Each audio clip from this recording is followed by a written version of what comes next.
자, 2교시 하겠습니다. 여러분들 일어나시고.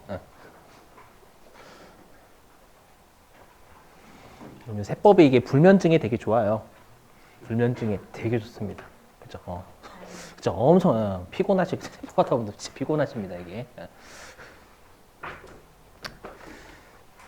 자, 보시죠. 식사들은 다 하셨나요? 식사는? 다 하셨어요. 보시죠. 자, 이제 순서대로 갈게. 이자, 배당, 2배4, 근로. 여러분들 중요한 주로 근로 쪽이 되시겠죠? 그죠? 근로 쪽, 사업 쪽이세요? 아직 제가 전달 못 받아가지고 일단 요거를 해야 된다라는 거 말고 있어가지고. 사업 소득. 어떤 거 하시는지. 네? 그러시구나. 알겠습니다. 네, 그렇죠. 이쪽이 가장 중요하죠. 근로랑 사업이. 그죠? 자, 하나씩 할게요. 여기 아까 했었고. 이자 소득. 그럼 대략 이런 것들이 이자 소득이 있다라고 생각해 주시면 됩니다. 그러면 자, 뭐냐면 자, 일단은 여기 이자 소득인데 여러분 혹시 직장 공제회가 뭔지 아세요? 직장 공제회? 좀 들어는 보셨죠? 막 교직원 공제회. 그죠? 그러니까 해당 동일한 직종 있죠? 직업. 직업군들이 본인들의 이제 해당 직종군의 뭐 생활 복리 안정이라든지 뭐 생활 안정. 맞죠? 아니면 공공복지. 그것들을 위해서 조직한 단체를 공제회라고 불러요. 여기서 뭐 건설공제다라고 하면 이제 건설하시는 분들이 모여서 만든 단체가 되겠죠? 그럼 평상시에 내가 거기에 불입을 하는 거예요. 그래서 예를 들어가지고 제가 선생님이에요. 예를 들어서. 선생님인데 그 선생님 교직원 공제회 제가 퇴사할 때까지 3천만 원 냈대요. 그럼 3천만 원 냈어요. 3천만 원 냈는데 3천만 원만 돌려주면 여러분 거기 내는 의미가 없죠. 맞죠? 그래서 나중에 제가 퇴사할 때 5천만 원 줬대요. 그럼 우리가 직장 공제에서 초과해서 반환받는 금액이 2천만 원이잖아요, 여러분들. 그렇죠? 그럼 얘만큼은 우리가 무조건 분리과세 한다라고 불러요. 무조건 분리과세 신고한다라는 거예요, 신고 안 한다라는 거예요. 그래서 신고를 안 한다는 얘기입니다. 신고 안 한다는 뜻. 이거는 뭐 그 정도 말고 계시고 여러분들 중요성 떨어지니까. 자, 그 다음에 동그라미 6번 비영업 대금액. 이건 좀 중요하실 수 있어요. 뭐냐면 여러분들이 은행이시면 은행은 이자를 받는 게 주된 영업 활동에 해당이 되죠. 은행은 우리가 사업소득자입니다. 그게 되면 사업. 아시죠? 사업소득이 있는 거나 마찬가지거든요. 근데 여러분들이 만약에 돈을 빌려주셨대요. 만약에 돈을 빌려주시고 개인 사업자가요. 돈을 빌려주시고 이자 받는 건 그분들의 주된 영업 활동은 아니죠. 맞죠? 그걸 우리가 세법에서 비영업 대금의 이익이라고 불러. 참 말 되게 어렵게 하죠. 비영업, 주된 영업 활동이 아님 이 뜻입니다. 비영업. 그 다음에 대금은 대여금. 혹시 여러분 대여라고 들어보세요? 대여? 우리가 돈을 빌려주는 걸 회계하고 세법에서 대여라고 하거든요. 물건 빌려주는 거 말고. 아시죠? 그래서 돈을 빌려주는 걸 회계나 세법에서는 대여한다라고 합니다. 우리가 일상생활에서 대여는 물건을 대여해줘도 대여해준다라고 하잖아요. 회계하고 세법 돈 빌려줘야 대여라고 불러요. 아시죠? 그래서 대여금의 이익. 그러니까 돈 빌려주고 이익이면 이자가 되겠죠. 그러니까 돈 빌려주고 이자 받는 게 우리 회사의 주된 영업 활동 아니다 이 뜻입니다. 그걸 우리가 비영업 대금의 이익이라 불러요. 이해되시겠어요? 나중에 하겠는데 우리가 원칙적으로 이자 소득하고 배당 소득은 원천징수 세율이 여러분들 14%거든요. 14%. 14%인데 여기는 25%입니다. 원천징수 세율. 이런 것들은 알고 계시면 좋겠죠. 이런 것들 분명히 발생할 수 있는 여지는 있거든요. 아무리 사업소득이 있으신 분들이라도 여러분들이 이자 받는 건 요거로 과세가 될 거예요. 맞죠? 여러분들은 돈 빌려주는 게 주된 영업 활동이 아니시니까. 그죠? 나머지는 별로 의미가 없으니까 넘어갈게요. 여러분들 중요한 것만 하겠습니다. 그 다음에 수입 시기. 이거는 좀 여러분들 중요하실 수 있겠죠. 자, 수입 시기가 뭔지 해볼게요. 자, 수입 시기가 뭐냐면 어느 년도의 소득으로 볼 거냐 이 뜻이거든요. 수입 시기가 어느 연도의 소득으로 볼 거냐. 그럼 여러분 다르겠죠. 뭐냐? 내가 2022년도 12월 달 소득이면 언제 신고해야 돼요? 그렇죠. 23년도 5월 달에 신고하는 거고요. 내가 만약에 그 소득이 23년도 1월 달이면 그것도 24년도. 그러니까 소득은 한 달 차인데 신고 납부하는 건 1년 차이가 발생할 수 있다는 거. 어느 정도 소득인지 따라가지고. 이해되시겠어요? 그리고 소득을 제때 신고 안 하면 여러분 탈세죠. 그죠? 그래서 잘 알고 계셔야 되겠죠? 자, 뭐냐면 그 여러분들이 은행에 저금하실 때 이자 언제 받기로 은행하고 여러분들 계약서에 사인하세요? 안 하시죠? 언젠가 이자가 들어와 있지 않나요? 맞죠? 여러분 은행에 통장 있으시면 거기에 이자는 어쩌다 들어오지 갑자기 내가 1월 30일 날 들어오기로 했어 이러지 않잖아요. 그죠? 한번 잘 고민해 보시고 대기하셔가지고. 그래서 얘는 수령일로 가요. 수령일. 그러니까 어떻게 생각하시면 되냐면 금융기관한테 받는 이자는 다 수령일입니다. 약정을 하지 않거든요. 이해되시겠어요? 근데 비영업 대금의 이익은 뭐였어요? 아까 우리가 금융기관한테 받는 게 아니죠. 내가 아까 돈 빌려주고 이자 받는 게 주된 영업 활동 아니라면서요. 그럼 여러분들이 은행한테 돈 빌려주세요? 은행한테 내가 돈 많거든 빌려줄까? 예, 쌍욕을 먹겠죠, 여러분 은행한테. 은행이 돈 얼마나 많은데 내가 돈 빌려줄까, 은행아? 그러지 않겠죠, 여러분들. 예. 그래서 비영업 대금의 이익은 상대방이 금융기관이 아니에요. 아니니까 이때 약정을 하겠죠. 언제 받기로. 맞죠? 그래서 얘는 약정일로 간다라고 생각하시면 되세요. 이 정도? 자, 그 다음에, 여러분들 중요한 것들 위주로 할게요. 뭐냐면, 이건 있을 수 있겠다. 자, 뭐냐면요. 앞으로 여러분들 이거 인정, 배당 이런 것들은 좀 아실 필요가 있어요. 이게 뭔지 좀 해볼게요. 왜냐하면 근로소득 쪽에서 나오는 용어니까. 뭐냐면, 여러분 배당 소득 있죠? 배당 소득 중에서요. 예를 들어 볼게요. 이건 엄밀히 얘기하면 법인세에서 배우셔야 되는데, 어떤 느낌인지는 설명드릴게요. 예를 들면, 제가 여러분들 경리과 직원입니다. 예를 들어가지고, 어떤 회사의 경리과 직원인데, 우리 회사에 여러분들 대주주 있죠? 우리 회사의 대주주가 이번에 차를 한 대 뽑았어요. 5억짜리. 지금부터 하는 거 가정. 5억짜리 뽑았어요. 뽑아놓고 자랑을 하는 겁니다. 자랑하는 것까지 이해가 돼요. 근데 갑자기 뭐라고 하냐면, 야, 이 차 엔진오일 새로 나왔거든. 엔진오일 좀 갈아볼래? 라고 하는데 돈을 안 주는 겁니다. 그러면 대주주가 누구 돈으로 갈라는 얘기예요? 회사 돈으로 갈라는 얘기예요. 그럼 어떻게 해요? 저는 그럴 수 없습니다. 저의 집에 가오는 정직입니다. 이래요? 그거는 그죠. 내가 마음속으로 생각을 하는 거고. 대주주라니까 대주주? 맞죠? 대주주나 저기 뭐냐면 대표이사님. 맞죠? 가라. 그럼 그 엔진오일 안 가면 누가 갈려요? 그럼 내가 갈리죠. 여러분들. 열심히 내가 갈릴 거예요. 그죠? 라임이 좀 괜찮았나요? 라임 좀 괜찮았나요? 그래서 내가 갈린단 말이에요. 감사합니다. 사회복지학과 나오셨나요? 죄송해요. 박수 쳐주셔가지고 왠지 불우이웃 돕는 것 같아가지고 불우이웃은 좀 정신적으로 피폐한 사람. 그래서 회사 돈으로 간 거예요. 그럼 우리가 일반적으로 아시죠? 우리가 세금 쪽은 업무와 관련되어 있지 않으면 비용을 인정하지 않습니다. 업무와 관련이 없으면. 그렇겠죠, 여러분들. 그래서 어떻게 하냐면 내가 업무와 관련 없이 회사 돈 썼잖아요. 그럼 회사 돈 쓰면 회사의 비용을 인정해 주지 않아요. 아시죠? 그리고 반대로 부당하게 여러분 나갔죠. 우리 회사는 부당하게. 부당하게는 업무와 관련이 없다는 얘기예요. 그럼 반대로 부당한 이득은 대주주가 취했죠. 맞죠? 부당한 이득을 대주주가 취했으니까 대주주한테 세금을 또 때리고 싶은 거예요. 2번 제재를 하고 싶은 거예요. 2번. 나라에서. 그래서 일단 부당하게 손해를 본 법인 너희 손실 인정해주지 않을 거야. 왜냐하면 손실을 인정해주지 않으면 세금이 그대로예요. 비용을 빼주면 세금이 줄잖아요, 여러분들. 쓴 걸 빼주면. 그걸 인정 안 해주는 거예요. 그리고 이득을 본 놈 있죠. 부당하게 이득을 취한 놈한테 세금을 때리는 거예요. 그러면 한 놈한테는 비용 인정 안 해주고, 안 빼주고, 한 놈한테는 세금을 때려버리고. 그러면 그렇게 하면 그러면 2번 제재를 하는 거죠. 그딴 짓 하지 말라는 얘기예요.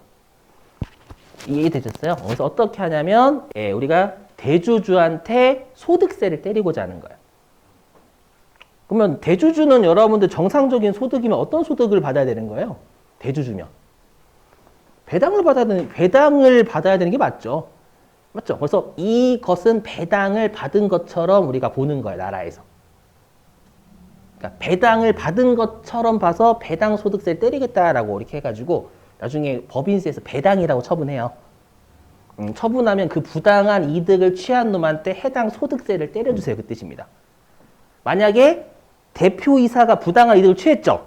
그럼 대표이사가 정상적으로 얻을 수 있는 건 근로소득이거든요. 맞죠? 그럼 어떻게 보냐면 상여금 받은 것처럼 봐가지고 그 부당한 이득을 취한 것만큼 상여금을 받았다고 나라에서 해석해버리는 거예요. 그래서 그때는 상여라고 하게 되면 부당한 이득을 취한 놈한테 해당 근로소득 때려주세요. 그 뜻이거든요. 어떤 느낌인지 이해되세요? 그냥 여러분들은 인정 머시기라고 하면 그냥 해당 소득으로 인정하겠다 이렇게 생각하시면 되고. 아시죠? 그래서 인정배당을 말 그대로 배당으로 인정. 부당한 이득을 취한 해당 주주에게 해당 소득세 때리겠다 이렇게 생각하시면 됩니다. 아시죠? 이런 표현은 자주 보시게 될 거예요, 여러분들. 됐고요. 그다음 혹시 펀드 투자하시는 분 없으시죠? 펀드는 없으시죠? 그냥 넘어갈게요. 아시죠? 자, 됐고 이것도 뭐 별로 중요성은 떨어질 것 같아요, 여러분들한테는. 이거는 좀 알고 계셔야 되겠죠, 여러분들. 이거.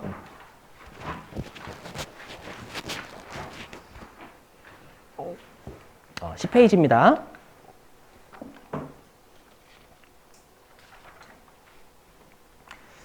자, 여기 보시면 무조건 종합과세가 있고 무조건 분리과세가 있죠.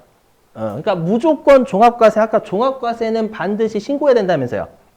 그래서 앞으로 무조건 종합과세는 무조건 신고하란 얘기예요. 그리고 무조건 분리과세는 무조건 신고 안 해도 된다 그 뜻입니다. 그리고 조건부 종합과세는 말 그대로 조건부니까 어느 조건에 해당하면 우리가 신고를 해야 되는 거고. 그 뜻이에요. 그 뜻. 어느 조건에 해당하지 않으면 그때는 그냥 분리과세 하겠다. 그 뜻입니다. 아시죠? 보시면. 자, 그럼 우리가 일반적으로요. 금융소득, 우리가 일반적으로 왜 종합과세를 하냐면 우리나라에서 원천징수가 안 됐을 때 주로 종합과세 합니다. 우리나라에서 원천징수가 안 됐을 때. 왜일까요?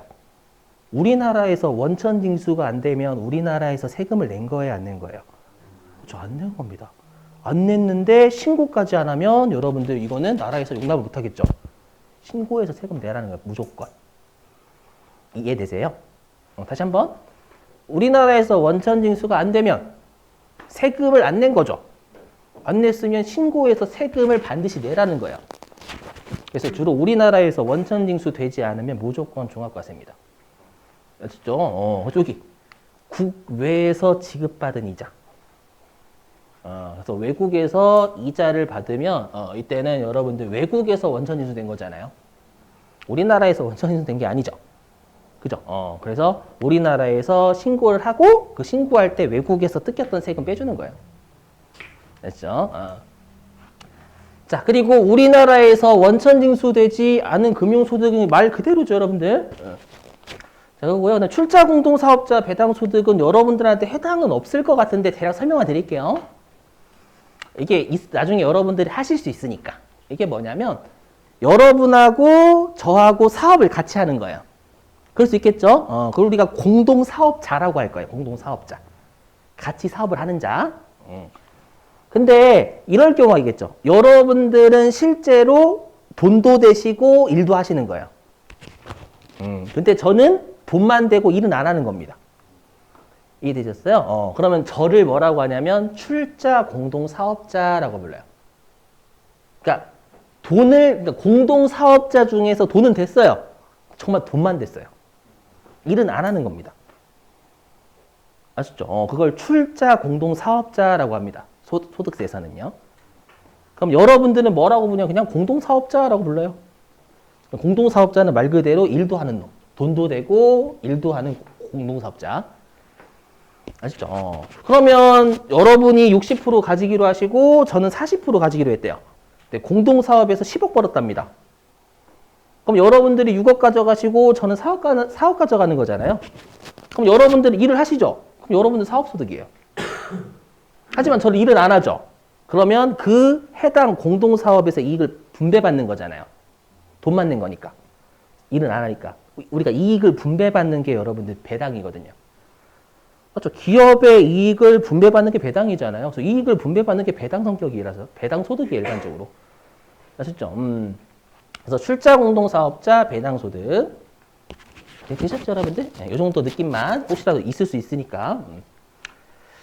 자, 그 다음에 무조건 분리과세.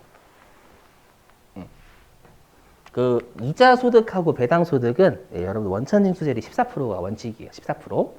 알고 계시면 좋겠죠. 원천징수세율은 가급적 알고 계시면 여러분 좋아요. 상식적으로. 그리고 직장공제의 초과 반환 이건 안 해오셔도 되고 혹시 비실명 이자 배당 소득은 뭐냐면 혹시 이런 일이 있을 수 있겠죠. 뭐냐면요. 그 여러분들이 돈을 어디서 빌리셨는데 누구한테 빌렸냐면 되게 그 사채업자 있죠. 뭔지 아시죠, 여러분들? 그 저고리 입으시고 한복 입으시고 그죠? 칼 잘 휘두르시는 분. 그죠? 그분들한테 제가 돈을 빌렸어요. 제가. 한 100억을 빌린 거예요. 되시겠어요? 100억을 빌렸어요. 그럼 100억을 빌리고 제가 이제 그분들한테 이자를 줘야 되잖아요. 그죠? 네, 그분들한테 이자를 줄 때는 우리가 뭐 항상 소득을 주면 원천징수 해야죠. 그럼 제가 14%로 원천징수 해야 된단 말이에요, 원칙적으로.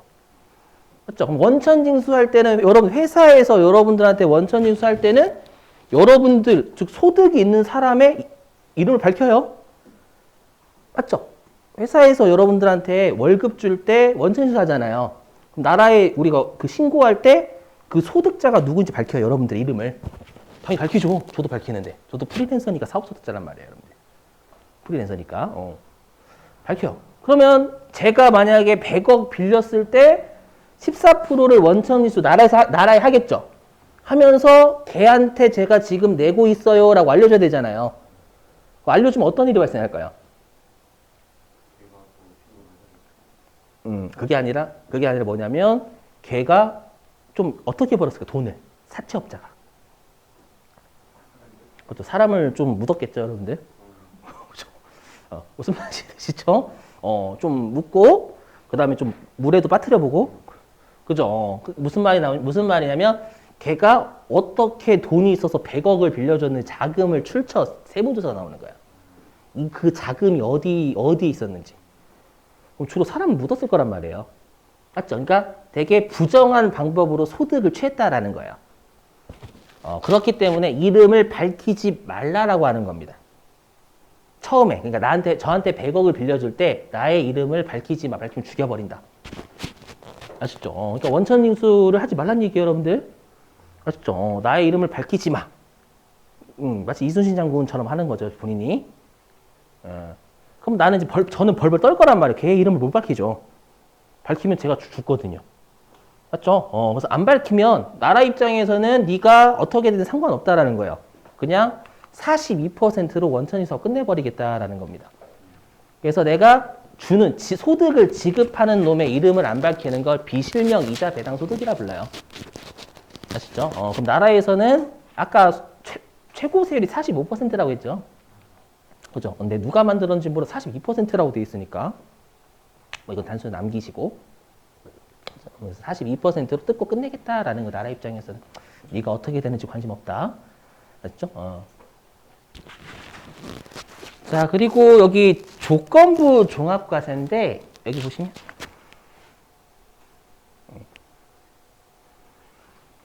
그 아까 2천만 원 있죠, 여러분. 2천만 원 이하면 무조건 여러분들 분리과세입니다. 아시죠? 그리고 2천만 원 초과하면 왠지 2천만 원 이자나 배당 소득이 합쳐가지고 2천만 원을 초과하면 왠지 여러분들 우리가 초과하는 분만 종합과세가 될 것 같잖아요. 그래서 여기는 뭐 아니면 도예요. 뭐 아니면 도. 2천만 원 이하면 무조건 분리. 2천만 원 초과하면 다 신고해야 됩니다. 다. 아셨죠? 2천만 원 초과분만 신고하는 거 아니에요. 다 신고해야 돼요. 되시겠죠? 이거 좀 유념해 주시고. 자, 이제 사업소득 갈게요. 여러분들 중요한. 그죠? 이쪽. 혹시라도 여러분들이 질문하시는 것 중에 제가 모르는 사항이 있을 수도 있어요, 여러분들. 그건 제가 별도로 질문 주시면 적어놨다가 제가 찾아가지고 설명드리겠습니다. 혹시라도 해보죠. 자, 우리가 사업소득. 여러분 부동산 임대업자 있죠? 그죠? 그래서 우리가 여기 사업소득은 부동산 임대업의 사업소득도 사업소득으로 봅니다, 여러분들. 그렇죠? 부동산 임대업 소득은 우리가 별도로 아까 이배사 근연기에 부가 없었잖아요. 맞죠? 근데 부동산 임대업 소득도 있겠죠, 개인이. 맞죠? 그거는 사업소득자로 봐요. 부동산 임대 소득이 있으신 분은 사업소득으로 가니까 이 부동산 임대업 포함이라고 되어 있는 겁니다. 아시죠? 저의 꿈, 저의 꿈, 종착역, 부동산 임대업. 그죠? 자, 보시죠? 뭐냐면, 자, 여기 있는 소득은 여러분들 과세를 하지 않는데, 일반적으로 이 주택임대소득은 알고 계시면 좋겠죠? 이거 좀 할게요, 이거. 여러분들 의미가 있는 건 이 주택임대소득이 될 겁니다. 나중에 어떻게, 사람 일은 어떻게 될지 모르잖아요. 그죠? 자, 뭐냐. 여러분들 우리가 1주택자가 주택을 임대하면 비과세입니다. 1주택자가 주택을 임대한다라고 무슨 말이에요? 극단적으로 얘기하면. 땅바닥에서 자겠다는 얘기잖아요. 극단적으로 얘기하면. 1주택 가지고 있는데 지가 안 머물고 빌려준다라는 건 땅바닥에서 자겠다라는 거예요. 맞죠? 근데 우리나라에 1주택자 많아요? 적어요? 맞죠? 엄청나게 많죠. 그래서 나라에서 포기한 거예요. 1주택자를 과세하고 싶어요. 너무 많아. 근데 1주택을 임대한대요. 그걸 파악할 수 없잖아요. 그래서 그냥 1주택자가 너무 많은데 그 1주택자가 1주택을 임대해? 설마 땅바닥에서 자겠니? 라고 생각을 해서 비과세입니다. 비과세. 아시죠? 근데 가로 안에 있는 건 땅바닥에서 잘만한 주택입니다. 일단 땅바닥에서도 통장에 꽂히는 임대료만 봐도 흐뭇한 주택이에요. 뭐냐면 제가 주택을 40억짜리 가지고 있대요. 예를 들어가지고 그 주택밖에 없어요. 40억이면 강남 그 정도가 되겠죠. 그럼 제가 빌려줬습니다. 그 임대료가 통장에 꽂히는 것보다 흐뭇하겠죠, 여러분들. 그죠? 땅바닥에 잘만 합니다, 여러분들. 속된 말로 땅바닥에 잔다라는 건 극단적이고요. 그래서 우리가 세법에서는 시가가 9억을 넘어가는 걸 고가주택이다라고 많이 불러요.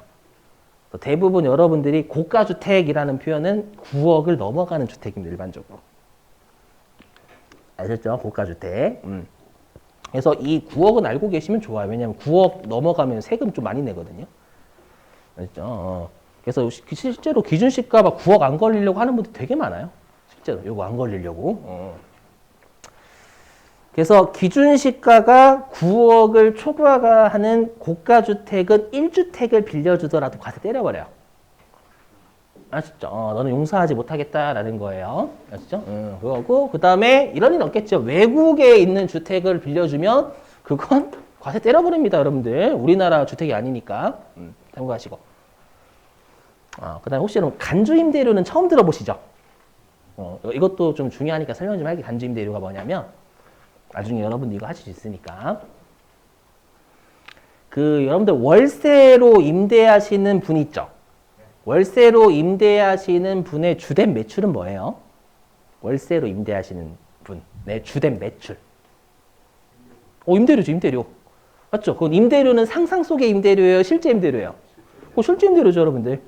이해되시겠어요? 근데 우리가 전세로 임대하시는 분의 주된 매출은 뭘까요? 보증금이에요, 보증금. 근데 여러분들 보증금을 받으시면 그거 본인이 먹나요? 아니죠. 나중에 여러분들이 나가신다라고 하면 돌려줘야 돼요. 그래서 우리가 보증금, 우리가 임대보증금이라고 하거든요. 임대인이 받으시는 보증금. 그걸 임대보증금이라고 하는데 임대보증금은 부채예요. 빚. 왜냐면 나중에 돌려줘야 될 의무가 생기거든요. 빚이죠. 마음의 빚. 그죠? 부채예요. 물론 부채면 세금을 내면 돼야 안 돼요. 빚이 있는데 세금 내라고 하면 얼마나 억울해요, 여러분들. 맞죠? 빚을 안 갚아야 내는 건 맞지만. 이해되시겠어요? 그러면 문제가 있어요. 어떤 문제가 있냐면 월세로 임대하는 사람은 그거는 여러분들 벌어들이 실제 임대료 받은 거죠.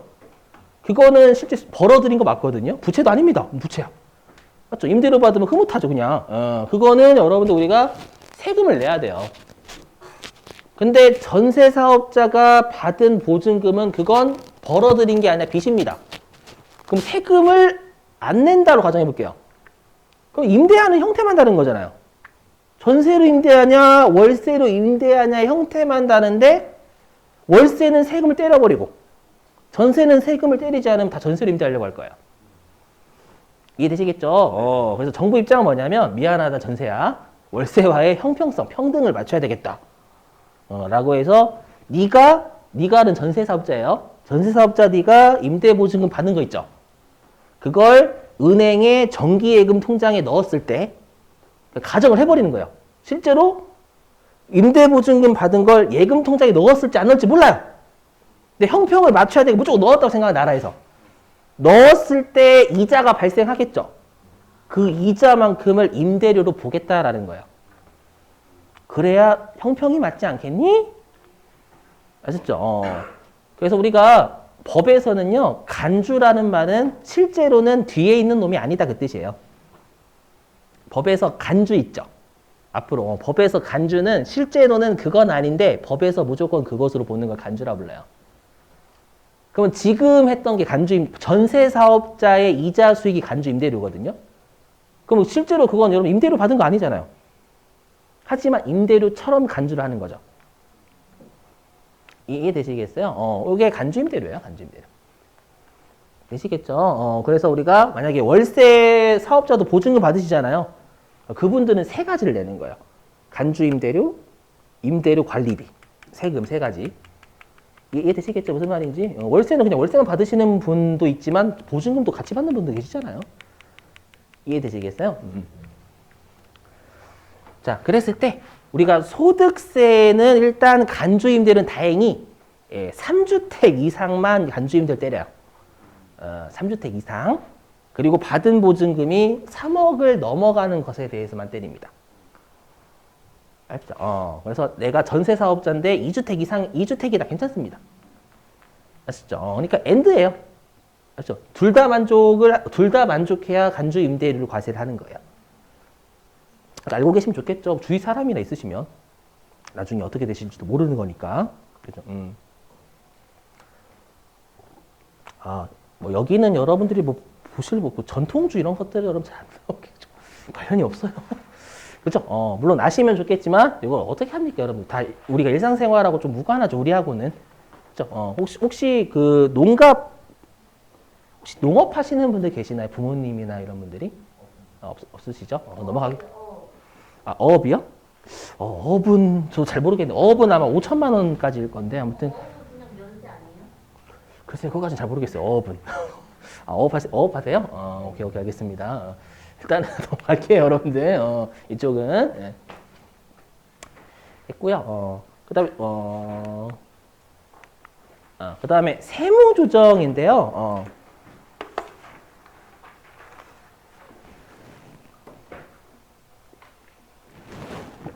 이걸 좀 하셔야 돼요. 근데 이게 좀 어렵거든요, 여러분들. 왜냐하면 이걸 회계를 알고 계셔야 이해가 되시고, 회계를 안 배우시죠, 여러분들, 회계. 안 배우셨지만 설명을 좀 드려볼게요. 뭐냐면 우리가 여러분들 그 개인 사업자 분들 장부를 적으신다면서요. 원칙적으로. 물론 소득이 좀 일정 수준 안 되시면 장부를 안 적으셔도 돼요. 아시죠? 그래서 원칙적으로 우리가 장부를 적는 걸 우리가 뭐 복식부기다 이렇게 불러요. 나중에 다 할 거고. 자, 그래서 일단은 장부의 회사는 1년 동안 벌어들인 걸 수익이라고 부릅니다. 회계에서. 수익. 용어 좀 들어보셨죠? 수익이라고. 그리고 이 수익에 대해서 쓴 걸 비용이라고 합니다. 비용을 뺍니다. 예, 그렇게 하면 우리가 당기 순이익이라는 게 나와요. 그냥 당기 순이익은 올해 연도의 이익이다라고 생각하시면 됩니다. 올해 연도 이익. 이 정도로만. 여기 좀 힘드실 거예요. 좀 약간 어려워요, 살짝. 아시죠? 좀 살짝. 자, 근데 우리가 그 사업소득이 있으신 분은 장부를 적는 유일한 개인 사업자, 그쪽 소득세 파트에서 유일하게 장부를 적으시는 분이라면서요. 맞죠? 그럼 이분들도 세금은 벌어들인 거에서 쓴 걸 뺀 이익에 대해서 내는 거예요. 근데 아까 우리가 사업소득은 수익하고 비슷한 용어를 총수익금액이라고 한댔죠. 그죠? 그리고 아까 비용하고 유사한 용어를 사업소득세에서는 필요경비라고 합니다. 그죠? 이렇게. 얘를 빼면 우리가 뭐라고 하냐면 사업소득금액이 세법상 이익입니다. 라고 생각하시면 됩니다. 여기까지 되셨죠? 근데 우리가 회계하고, 여러분 회계 있죠? 회계. 회계가 그냥 회사에서 뭔가 기록하는 거잖아요. 기록. 맞죠? 회계. 삼성전자가 뭔가 알려주는 거거든요. 그럼 여러분들 삼성전자는 업무와 관련이 없어도 썼으면 비용해요. 일반적으로. 장부에 적을 때는 비용합니다. 세법에서야 야 업무와 관련 없으면 안 빼줘 라고 하는 거지만 장부에 적을 때 쓴 거 썼다고 해야죠, 여러분들. 맞죠? 접대했으니까 접대비 적고 세법에서 야 접대했네 안 좋아 빼지 마 이렇게 되는 거죠. 아셨죠? 그래서 그러다 보니까 뭐냐면 장부상 수익과 세법상 수익이죠. 여기 세법상 수익. 세법상 수익이 대부분 유사해요. 유사하고 장부상 비용과 세법상 비용이 필요경비가 대부분 유사합니다. 그렇기 때문에 실제로 사업소득이 있으신 분들은 어떻게 하냐면 이 장부를 적는 거예요. 먼저 1년 동안 수익 적고 비용 적고 이익 적고요. 근데 얘네들이 유사하잖아요. 유사하니까 세무서 입장에서는 이 둘의 차이가 나는 것만 별도로 알려달라는 거예요. 알려주면 이 사업소득세에 따른 세금은 세무서에서 계산하는 거예요. 그 말은 우리가 개인 사업자 분들이 하실 일은 장부를 1년 동안 적고 차이 나는 것만 세무서에 알려주면 됩니다. 그렇죠? 그걸 우리가 세무조정한다라고 그러죠. 세무조정. 자, 무슨 말인지 해볼게요. 예를 들어보면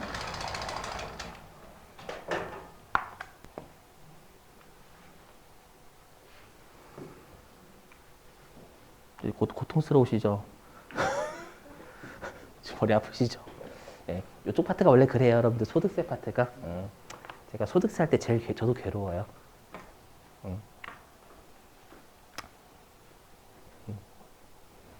여러분들 아파하시는 모습을 보면 아파하시는 모습을 보면 많이 괴롭습니다. 저도. 보시면 자, 뭐냐면 장부상 수익이 100원이래요. 아시죠? 내가 1년 동안 100원을 벌었대요. 예를 들면. 자, 그 다음에 우리가 소득세에서 120원 벌었답니다. 그럼 차이가 20원 나잖아요, 여러분들. 맞죠? 그럼 이 120원은 나라의 세무서에서 구하겠다라는 거고요.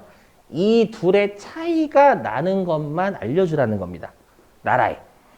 아시죠? 그럼 우리가 어떻게 하냐면, 그럼 용어를 어디에다 맞춰줘야 될 거 아니에요? 왜냐하면 여기는 수익이고 여기는 총 수익 금액이잖아요. 그죠? 그럼 여러분들 우리가 법하고 장부 중에 누가 힘이 셀까요? 그죠? 당연히 법이 세죠, 여러분들. 맞죠? 요 장부는 여러분들 위원회에서 만드는 거거든요. 위원회에서 이렇게 만드세요라고 정해놓은 건데 이건 국회에서 만드는 거잖아요, 법은. 그래서 항상 법이 셉니다. 그래서 항상 법무부에 맞춥니다. 그럼 어떻게 알려주면 되냐면 장부상 수익은 100인데 세법상 수익은 120이죠. 그럼 세법상 수익이 20이 많아요 라고 알려주면 되는 거예요. 맞죠? 세법상 수익이 20이 많아요. 우리가 많아요 라고 하는 걸 뭐라고 하냐면 산입한다라고 산입. 산입이 많아요 라고 알려주는 거 많아요. 많아요. 산입이 많아요 라고 알려주는 거예요.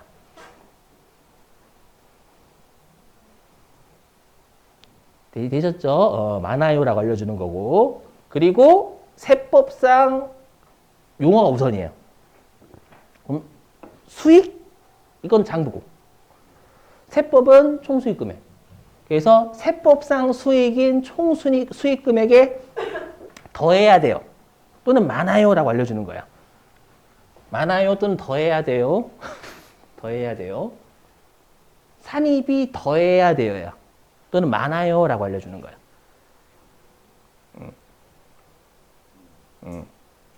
반대도 있을 수 있겠 반대 요거.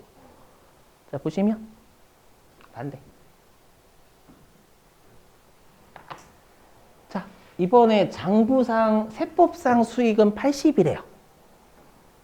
그러면 우리가 나중에 요 세무서한테 알려줄 때는 세법상 수익이 많아요라고 알려줘야 돼요. 적어요라고 알려줘야 돼요. 그렇죠. 적어요라고 알려줘야 되겠죠. 맞죠? 그래서 우리가 적어요 또는 빼야 되죠. 적어요 또는 빼야 돼요라고 알려줄 때는 불산입이라고 불러요. 불산입. 그래서 산입은 더한다 또는 많아요. 불산입은 뺀다, 적어요 그 뜻입니다. 되시겠죠? 그래서 불산입은 여기 적어요 또는 빼야 돼요.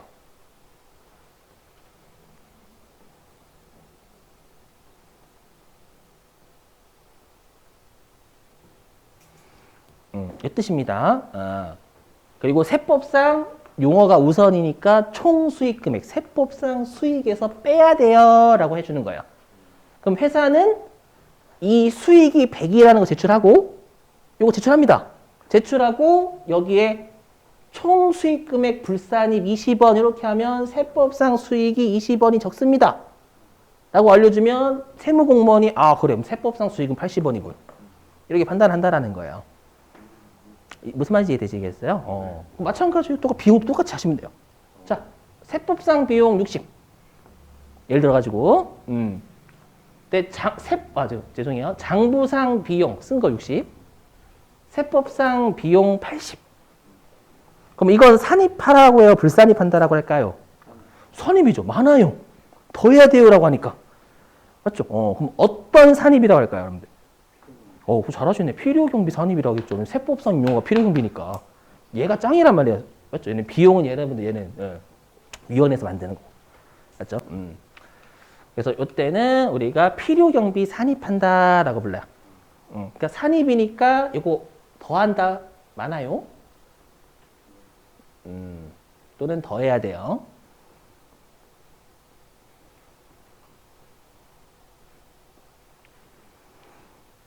요렇게 알려주면, 네. 장부를 60원 비용 알려주고, 세무공무원한테.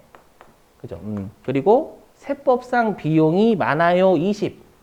요렇게 알려주면, 세무공무원이, 세법상 비용 80이네. 알았다. 이해 되시겠어요? 이렇게. 되게 편하죠? 이렇게 하시는 거예요. 이게 이해가 되셔야 됩니다, 여러분들. 자, 그럼 반대로. 이럴 수 있겠죠? 세법상 비용은 40. 그럼 이때 뭐라고 할까, 용어가? 그렇죠. 불산입 빼야 돼요 라고 하니까 또는 적어요 라고 해야 되니까 불산입. 그 다음에 앞에 붙는 용어는 그렇죠. 필요경비 불산입이라고 하겠죠. 그렇죠. 그래서 필요경비 불산입은 뺍니다. 맞죠. 비용 60. 세법상 비용이 적어요. 빼야 돼요. 맞죠. 적어요. 그러면 40이구나. 그렇죠. 되시겠어요? 이렇게. 자, 그래서 일단 용어 정리했고요. 근데 여러분들 제가 말씀드렸지만 대부분 장부상 수익과 세법상 수익, 장부상 비용과 세법상 비용이 대부분 비슷해요. 차이가 나는 것만 조정해주면 되는데 차이가 나는 게 몇 개 없어요. 그러면 우리가 요게 이익이잖아요, 이익. 그러면 장부상 이익과 세법상 이익도 유사하겠죠. 맞죠? 그래서 우리가 세무조정은 말 그대로 뭐냐면 요거예요, 요거. 뭐냐면 장부상 이익을 세법상 이익으로 맞추는 조정한다 이런 말 쓰잖아요. 조정을 우리가 세무조정한다라고 불러요. 이게 정확한 용어예요.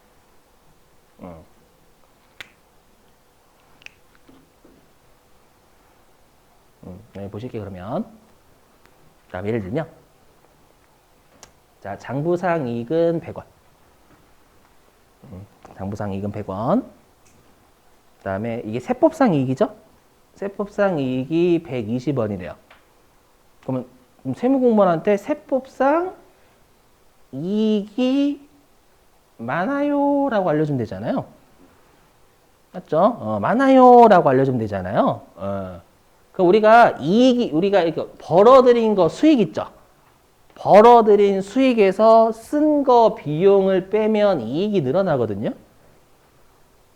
되시겠죠? 그럼 우리가 이익이 늘려면 벌어들인 게 늘어야 돼요? 줄어야 돼요? 그렇죠. 늘어야 되죠. 그렇죠. 그렇죠. 늘어야 돼요. 그죠? 근데 반대로 우리가 이익이 늘려면 쓴 건 어떻게 돼야 돼요? 그렇죠. 줄어야 돼요. 맞아요. 맞아요. 이해 되시겠죠? 그러면 세법상 이익이 늘려면 세법상 수익이 늘어야 돼요? 줄어야 돼요?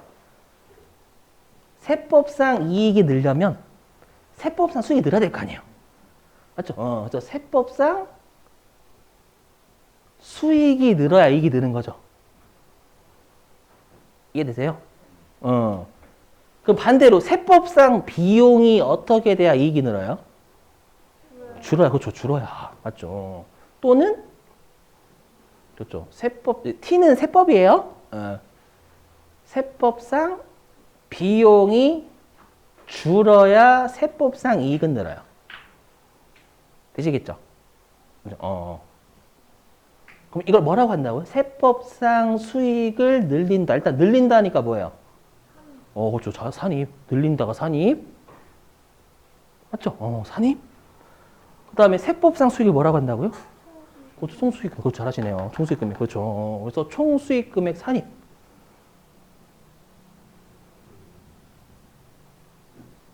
이렇게 쓰면 되겠죠? 그럼 이건 어떻게 할까요? 줄여요라는 거죠. 적어요. 그렇죠. 불산입. 그거 잘하시네요. 그렇죠. 얘는 불산입. 적어요니까 또 적어요니까. 맞죠? 불산입. 세법상 비용은 뭐라고 할까요? 그렇죠. 잘하시네. 필요경비. 그죠?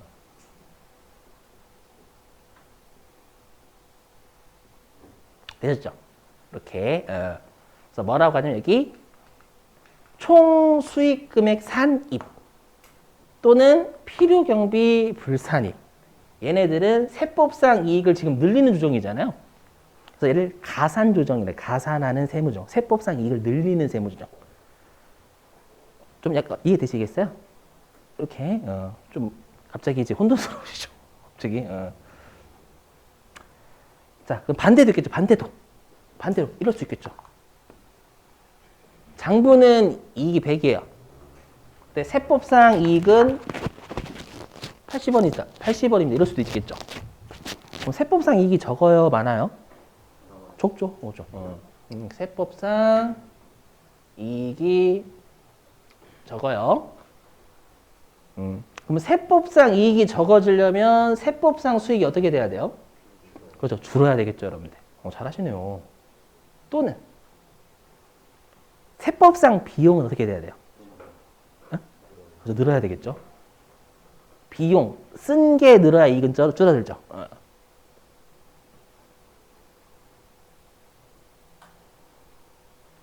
지울게 이거. 그럼 이건 어떻게 볼까요? 세법상 수익을 줄인다. 그렇죠. 일단 줄인다 또는 적어요. 적어요니까 불산입. 맞죠? 그 다음에 세법상 수익은 총수익 금액.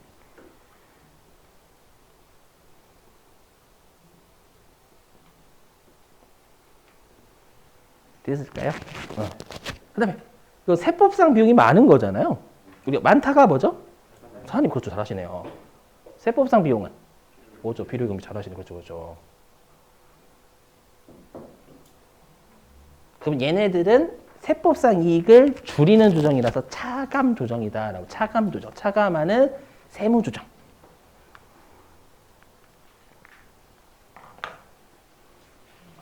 되시겠죠? 이런 거 알고 계시면 여러분들 되게 있어 보입니다. 물론 있어 보이는 것도 중요하고 실제로도 여러분들 중요하고요. 얘 같은 경우에는. 되셨죠? 자, 일단 여기까지 할게요. 그리고 요거와 이제 관련된 자세한 것들 있죠. 그럼 여기, 이런 거. 자, 3교시 짤 건 뭐냐면, 그러면 총수익 불산입 뭐고, 그 다음에 뭐 필요경비 산입은 뭐고, 이런 것들 이제 배우시게 될 거예요. 아시죠? 자, 10분 쉬겠습니다. 10시래. 9시에 3교시 할게요. 여러분 10분 쉬겠습니다. 아니군요. 9시 5분입니다. 여러분들 시계가. 9시 5분에 시작할게요.